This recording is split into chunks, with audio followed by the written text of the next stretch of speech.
तो अब हम आयुषी से ये जानना चाहेंगे कि गणित के एग्ज़ाम में ज़्यादातर बच्चों के नंबर कहाँ कटते हैं, ये जानना चाहेंगे उन्होंने किस तरीके से कॉपी में लिखा अपना कि उनके अच्छे नंबर आए।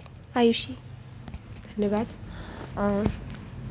जैसा कि हमें जैसे ही पेपर मिलता है मैथ का, और पहले तो सभी हर पेपर में हम देखते हैं कि इतने क्वेश्चन हैं, हमें करने हैं, इतना समय है, तो हमारे अंदर एक स्ट्रेस आता है कि अब हमें करने हैं, हमसे सब बन रहे हैं पर हमें जल्दी जल्दी करने हैं। पहले तो उसको साइड में रखो, उस स्ट्रेस को अच्छे से एक मुस्कुराहट के साथ एक बार पेपर को देखो और फिर रिलैक्स करते हुए उन पेपर को करना शुरू। ये मत सोचो कि अभी हमें और करना है, आगे बढ़ना है। धीरे धीरे पेपर को शुरू करो। सबसे ज़्यादा बच्चे गलतियाँ करते हैं ओवर राइटिंग में। पेपर में 2 है, उसको ओवर राइटिंग कर करके उसको वो कर देते हैं, तो फिर वो गलत कर देते हैं। और जैसे कि हम क्वेश्चंस करते हैं मैथ्स में, तो उसके आगे निशान लगाए जाते हैं, चिन्ह लगाए जाते हैं, या का चिन्ह लगता है या बराबर का लगता है, ये सब रहते हैं। तो इनका हमें अधिकतर ध्यान रखना पड़ता है कि कहाँ लगना है, कैसे लगने हैं। और क्वेश्चंस करते हैं उनमें जैसे कुछ इकाई नहीं दी होती है, तो बच्चे कुछ नहीं लिखते पीछे, उनके पीछे इकाइयाँ लिखना पड़ता है जिनमें हमारे नंबर कटते हैं।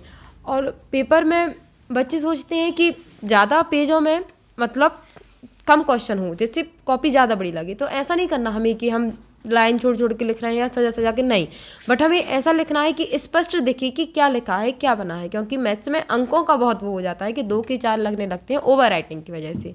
तो ओवर राइटिंग में अपना ध्यान दें और ओवर राइटिंग ना करें।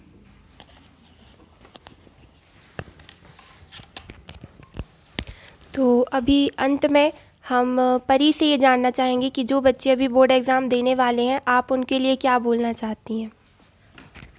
मैंने तो वैसे बता ही दिया है कि मैथ का पेपर कैसे करें अभी, लेकिन एक सबसे बड़ी मुश्किल ये है कि टाइम बचा है हमारे पास, बहुत कम टाइम, इतना कम है कि हम अच्छे से अपना पूरा शुरू से लेके तो नहीं पढ़ सकते हैं। तो ऐसे कुछ विशेष क्वेश्चंस होते हैं, अब आप पूरा शुरू से लेके तो टोटल हर क्वेश्चन को याद करना या समझना नहीं कर सकते, पर विशेष क्वेश्चन ऐसे होते हैं जो तिमाही में आए हैं, 6 माही में आए हैं, प्रैक्टिस पेपर्स में आए हैं। उन क्वेश्चन को आप एक बार अच्छे से कर लें, क्योंकि उन्हीं में से क्वेश्चन ज़्यादातर फंस जाते हैं बोर्ड एग्ज़ाम में। और MCQ है वो अगर किसी भी गाइड का प्रेफर कर रहे हैं, कोई परीक्षा अध्ययन से पढ़ रहे हैं, वैसे सबसे अच्छी बुक होती है हमारी बुक SST, हमें अपनी बुक से ही पढ़ना चाहिए, उसके क्वेश्चंस अच्छे होते हैं NCERT के। और टाइम मैनेजमेंट का ये है कि आप 3 सब्जेक्ट रात में पढ़ें और 3 सब्जेक्ट सुबह पढ़ें, जैसे कि मैथ साइंस आपको रात में पढ़नी चाहिए और इंग्लिश SST सुबह पढ़नी चाहिए।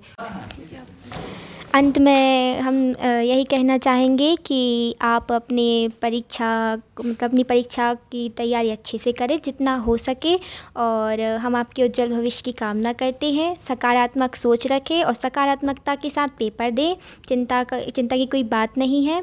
और आप सभी को आपके पेपर के लिए बहुत बहुत शुभकामनाएं।